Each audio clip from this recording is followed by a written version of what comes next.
तुम्हाला वेळ कमी असल्यामुळे उत्तर पण मीच देतो. आणि जर का माईक ऑन असते तर तुमच्याकडून मी उत्तर घेतले असते, पण ते शक्य नाही.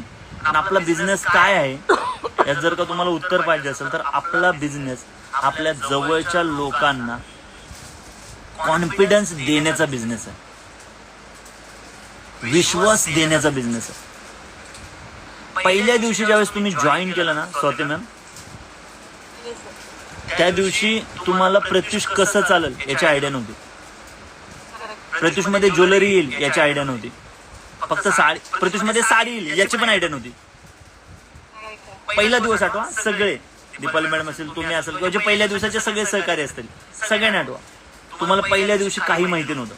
तुम्हाला पहिल्या दिवशी काही पिक्चर क्लिअर नव्हता ना. पहिल्या दिवशी तुम्हाला हे माहिती नव्हतं की वारीचं ओपनिंग होणार आहे ना. तुम्हाला हे माहिती होतं की सॅनिटरी पॅड येणार आहे ना. हे माहिती होतं की 10 लेवल असतील ना. हे माहिती होतं की गोव्याची ट्रिप लागेल ना. हे माहिती होतं की तुम्हाला राजेश पाटील तुमच्या आयुष्यात देऊ शकतो. असं काय तुम्हाला कधीच काय माहिती नव्हतं की तुम्हाला प्रत्युषच्या माध्यमातून तुम्हाला ट्रेनिंग देऊ शकतो, असं कधीच काय माहिती नव्हतं. मला तुम्हाला एवढंच नक्की सांगायचं आहे, पहिल्या दिवशी एक गोष्ट पक्की माहिती होती, ती म्हणजे कॉन्फिडन्स, की आय कॅन डू इट.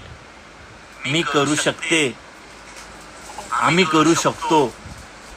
आणि पहिल्या दिवशी जर का आपल्या कंपनीत एखादा व्यक्ती येत असेल तर त्याला पहिल्या दिवशी काहीच कळत नाही. तुम्ही किती म्हणा मी बच्चन आहे, मी शाळेत टॉपर होतो, मला सगळं माहिती आहे, पहिल्या दिवशी काहीच कळत नाही. कळलं होतं का? किती जणांना पहिल्या दिवशी कळालं होतं? सगळं